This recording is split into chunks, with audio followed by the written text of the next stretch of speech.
نہیں رہتی کبھی ساحل کے ارمانوں سے وابستہ، ہماری کشتیاں رہتی ہیں طوفانوں سے وابستہ، اور نہ لے چل خانقاہوں کی طرف شیخ حرم مجھ کو، مجاہد کا تو مستقبل ہے میدانوں سے وابستہ۔ حضرت حفیظ میرٹھی کے ان خوبصورت اشعار کے ساتھ آئیے دعوت کلام دی جائے میرٹھ کی انقلابی سرزمین کے اس انقلابی شاعر کو جس نے اپنے کلام کے ذریعے ہمیشہ سچائیوں کا پرچم بلند کیا ہے، زندگی کے تلخ حقائق کو اپنے سلجھے ہوئے فکر کا آئینہ دکھا کر وہ ہمارے ذہنوں کو جھنجھوڑتا ہے، احساس پر دستک دیتا ہے اور شعور کو بیدار کر کے ہمارے دلوں میں عزم اور حوصلے کی حرارت پیدا کر دیتا ہے۔ میرا روح سخن ہے جناب فخری میرٹھی کی جانب ان اشعار کے ساتھ کہ وقت پڑھنے پہ ہر ایک بار اٹھا لیتے ہیں، گل کے شیدا ہیں مگر خار اٹھا لیتے ہیں، ہم وہ شاعر ہیں کہ جب ظلم کا سر اٹھتا ہے ہم قلم پھینک کے تلوار اٹھا لیتے ہیں۔ زوردار تالیوں کے ساتھ استقبال کریں پورے ہندوستان کے محبوب شاعر جناب فخری میرٹھی مائک پر۔ بہت شکریہ بھائی ریاض اصغر صاحب، آپ نے اس قیمتی لمحے کا گواہ ہمیں بنایا، شکر گزار ہیں آپ کے۔ میں حفیظ صاحب کی بات آپ نے کی، حفیظ صاحب کی ایک مشہور غزل ہے جس کی زمین ہے کہ پاسباں آنکھیں ملے انگڑائی لے آواز دے، پاسباں آنکھیں ملے انگڑائی لے آواز دے، اتنے عرصے میں تو اپنا کام کر جاتی ہے آگ۔ یہ بہت مشہور زمین حفیظ صاحب کی یہ بہت مشہور زمین ہے۔ میں ایک مطلع اور ایک شعر پڑھنا چاہتا ہوں اس میں، جب حفیظ صاحب کی بات آ گئی ہے وہ بزرگوں کو خراج عقیدت پیش کرنے کا ایک طریقہ یہ بھی ہے کہ ان کی زمین میں کچھ شاعری کرنے کی کوشش کی جائے۔ میں عرض کرتا ہوں، جب کسی مجبور کے چھپر سے ٹکراتی ہے آگ، کیا بات ہے، جب کسی مجبور کے چھپر سے ٹکراتی ہے آگ، پتلیوں کے ساتھ خوابوں کو بھی جھلساتی ہے آگ۔ جب کسی مجبور کے چھپر سے ٹکراتی ہے آگ، پتلیوں کے ساتھ خوابوں کو بھی جھلساتی ہے آگ، دل جو جلتا ہے تو کچھ آنسو بہا لیتا ہوں میں، دل جو جلتا ہے تو کچھ آنسو بہا لیتا ہوں میں، مجھ کو یہ معلوم ہے پانی سے گھبراتی ہے آگ، دل جو جلتا ہے تو کچھ آنسو بہا لیتا ہوں، دل جو پتہ نہیں کہوں گے آپ، دل جو جلتا ہے تو کچھ آنسو بہا لیتا ہوں، مجھ کو یہ معلوم ہے پانی سے گھبراتی ہے آگ۔ شاعری کا ایک معاملہ، جو شاعری میں کیش پیمنٹ کا میٹر یہ ہوتا ہے کہ ہم شعر بولیں اور ادھر سے داد آ جائے، اسے کاؤنٹر پیمنٹ کہتے ہیں۔ اگر جانے کے بعد آپ نے داد دی تو ہمارے کسی کام کی نہیں ہے، کیونکہ اس میں ادھار نہیں چلتا ہے۔ دل جو جلتا ہے تو کچھ آنسو بہا لیتا ہوں میں، مجھ کو یہ معلوم ہے پانی سے گھبراتی ہے آگ۔ یہ سبق ہم کو دیا تم نے حفیظ میرٹھی، یہ سبق ہم کو دیا تم نے حفیظ میرٹھی، بات سچی ہو تو لہجے سے بھی لگ جاتی ہے آگ۔ یہ سبق ہم کو دیا تم نے یہ سبق ہم کو دیا تم نے حفیظ میرٹھی، بات سچی ہو تو لہجے سے بھی لگ جاتی ہے آگ۔ یہ سبق ہم کو دیا تم نے حفیظ میرٹھی، بات سچی ہو تو لہجے سے بھی لگ جاتی ہے آگ، بات سچی ہو۔ بہت شکریہ، وہ ماحول آپ نے دے دیا۔ دیکھیے ہم لوگ تو کوالٹی کے قائل ہیں، کوانٹیٹی کے قائل نہیں ہیں، اور ہم تو 10,000 کے مجمع میں بھی ایسے ہی پڑھتے ہیں جیسے اس ٹائم پڑھ رہے ہیں۔ بہت شکریہ، آپ نے شاعری کی حفاظت کی۔ میں ایک مطلع اور ایک شعر اپنے بڑے بھائی ریاض اصغر صاحب کی نظر کرتا ہوں اس خوشی کے موقع پہ۔ ایک عجیب کیفیت کی یہ شاعری ہے، اس کی حفاظت ہو جائے میں آپ کا شکر گزار رہا ہوں۔ سنیے گا، اسٹیج سے تھوڑا سا داد چاہوں گا میرے بھائی، میرے بزرگ مہندر رشت صاحب اور میرے عزیز دوست عابد وفا صاحب یہاں پہ تشریف رکھتے ہیں۔ خورشید بھائی تو ہمارے، ان کے لیے کیا کہنا ہے، ہماری روح میں بسی ہوئی شخصیت ہے، ہمارے بھائی ہیں، عزیز ہیں ہمارے۔ میں پڑھتا ہوں مطلع۔ جسم پر میرے کوئی قیمتی پوشاک نہ تھی، بہت موڈ میں پڑھ رہا ہوں خدا کی قسم. جسم پر میرے کوئی قیمتی پوشاک نہ تھی، پھر بھی خوددار مزاجی کی قبا چاک نہ تھی. جسم پر میرے کوئی قیمتی پوشاک نہ تھی، پھر بھی خوددار مزاجی کی قبا چاک نہ تھی. میں نے اس وقت بھی خیرات میں دریا بانٹے جب میرے گھر میں تیمم کے لیے خاک نہ تھی. میں نے اس وقت خیرات میں دریا بانٹے،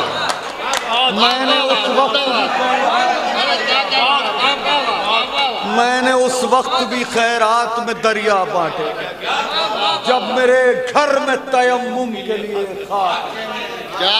میں بہت شکریہ. میں نے اس وقت بھی جسم پر میں عذر کرتا ہوں، جسم پر میرے کوئی قیمتی پوشاک نہ تھی، جسم پر میرے کوئی قیمتی پوشاک نہ تھی، پھر بھی خوددار مزاجی کی قبا چاک نہ تھی. میں نے اس وقت بھی خیرات میں دریا بانٹے جب میرے گھر میں تیمم کے لیے خاک نہ تھی، جب میرے گھر میں تیمم کے لیے خاک نہ تھی. وقت بہت کم ہے، میں ایک مطلع اور 2 شعر پڑھ کے اور اس کے بعد میں ایک چھوٹی سی غزل آپ حضرات کی نظر کر کے آپ سے اجازت چاہوں گا. میں مطلع گزارش کرتا ہوں، فرق کیا ہے نئے پرانے میں، فرق کیا ہے نئے پرانے میں، کون سمجھے گا اس زمانے میں. فرق کیا ہے نئے پرانے میں، کون سمجھے گا اس زمانے میں. اتنے مانوس ہو گئے غم سے. میں پتہ نہیں کیا ہو جاتا ہے مجھے، میں ایسے ہی پڑھنے لگتا ہوں. اتنے مانوس ہو گئے غم سے، اتنے مانوس ہو گئے غم سے، درد ہوتا ہے مسکرانے میں. اتنے مانوس ہو گئے غم سے، درد ہوتا ہے مسکرانے میں.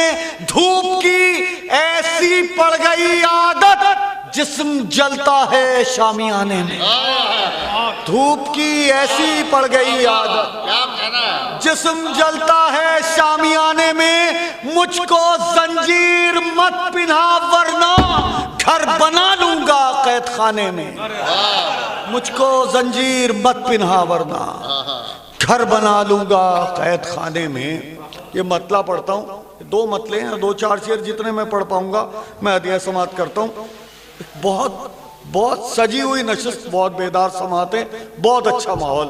میں مطلع پڑھتا ہوں. وہ اپنے جھوٹ سے دیوار و در سجاتا رہا، وہ اپنے جھوٹ سے دیوار و در سجاتا رہا. مہندر بھائی اگلا مصرع جب تک نہیں پڑھوں گا جب تک جھوٹے کی فوٹو نہیں کھینچ لیں گے آپ. وہ اپنے جھوٹ سے دیوار و در سجاتا رہا، وہ اپنے جھوٹ سے دیوار و در سجاتا رہا، وہ اپنے جھوٹ سے دیوار و در سجاتا رہا. میں ایک سچ کی ردا اوڑھتا بچھاتا رہا. وہ اپنے جھوٹ سے دیوار و در سجاتا رہا، میں ایک سچ کی ردا اوڑھتا بچھاتا رہا. عجیب شخص تھا زخموں پہ زخم کھاتا رہا. عجیب شخص تھا زخموں پہ زخم کھاتا رہا. کمال یہ ہے مگر پھر بھی مسکراتا رہا. عجیب شخص تھا زخموں پہ زخم کھاتا رہا. کمال یہ ہے مگر پھر بھی مسکراتا رہا. اس مطلع سے مربوط کر کے ایک شعر پڑھتا ہوں اور تھوڑا سا مجھے لگے کہ جتنی شاعری میں کر رہا ہوں اتنی ہی آپ سن رہے ہیں، اس میں کمی بیشی نہیں ہو رہی ہے. عجیب شخص تھا زخموں پہ زخم کھاتا رہا، کمال یہ ہے مگر پھر بھی مسکراتا رہا. خورشید بھائی یہ آپ کی نظر کرتا ہوں شعر. اسے رلانے کی کوشش میں رو پڑی دنیا، اسے رلانے کی کوشش میں رو پڑی دنیا. وہ خوش مزاج مگر قہقہے لگاتا رہا. اسے رلانے کی کوشش میں رو پڑی دنیا، وہ خوش مزاج مگر قہقہے لگاتا رہا. حضرت علی اپنی کتاب نہج البلاغہ میں لکھتے ہیں کہ اگر کسی کو دھوکہ دینے میں کامیاب ہو جاؤ تو یہ مت سوچنا کہ وہ کتنا بے وقوف تھا، بلکہ یہ سوچنا کہ اسے تم پہ کتنا اعتماد تھا۔ میں ایک شعر اس قول کی روشنی میں ہدیہ سماعت کرتا ہوں، خصوصی طور پہ آپ کی بیدار سماعتوں کے حوالے کرتا ہوں۔ اسے رلانے کی کوشش میں رو پڑی دنیا، وہ خوش مزاج مگر قہقہے لگاتا رہا۔ کبھی یہ سوچ تیرا کس قدر مرید تھا، کبھی یہ سوچ تیرا کس قدر مرید تھا، وہ فریب کو جو تبرک سمجھ کے کھاتا رہا۔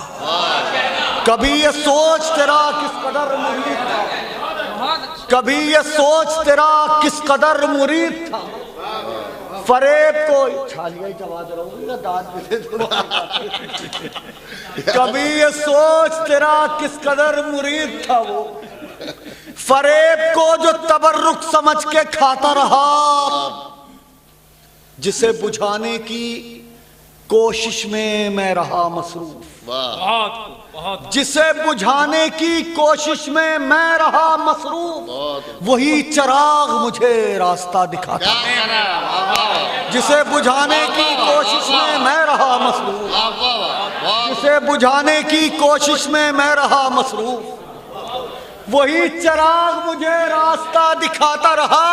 وہی چراغ حقیقت میں ایک چراغ تھا جو، وہی چراغ حقیقت میں ایک چراغ تھا جو ہوا کی زد پہ نہیں ضد پہ جگمگاتا رہا۔ وہی چراغ حقیقت میں ایک چراغ تھا، وہی چراغ حقیقت میں ایک چراغ تھا جو ہوا کی زد پہ نہیں ضد پہ جگمگاتا رہا۔ یہ تمام شعراء کی جانب سے ایک شعر ہے، میں ہدیہ سماعت کرتا ہوں۔ نہ جانے کون سا چکر تھا میرے پیروں میں،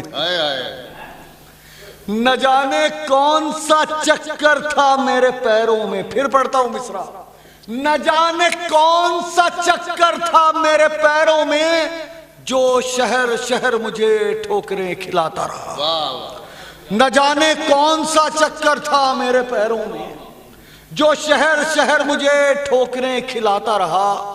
ملی نہ بھیک تو ہرگز نہیں ہوا مایوس، ملی نہ بھیک تو ہرگز نہیں ہوا مایوس، فقیر اپنی اسی دھن میں گنگناتا رہا۔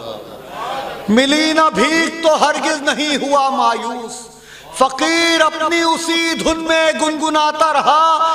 مذاق اڑتا رہا اس کی بے وقوفی کا، وہ اپنی پیٹھ مگر خود ہی تھپ تھپاتا رہا۔ مذاق اڑتا رہا اس کی بے وقوفی کا، مذاق اڑتا رہا اس کی بے وقوفی کا، وہ اپنی پیٹھ مگر خود ہی تھپ تھپاتا رہا۔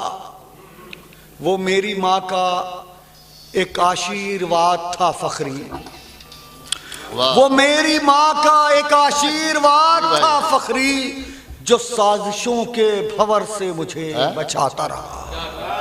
عجیب شخص تھا، زخموں پہ زخم کھاتا رہا، کمال یہ ہے مگر پھر بھی مسکراتا رہا۔ وہ اپنے جھوٹ سے دیواروں در سجاتا رہا، میں ایک سچ کی ردا اوڑھتا بچھاتا رہا۔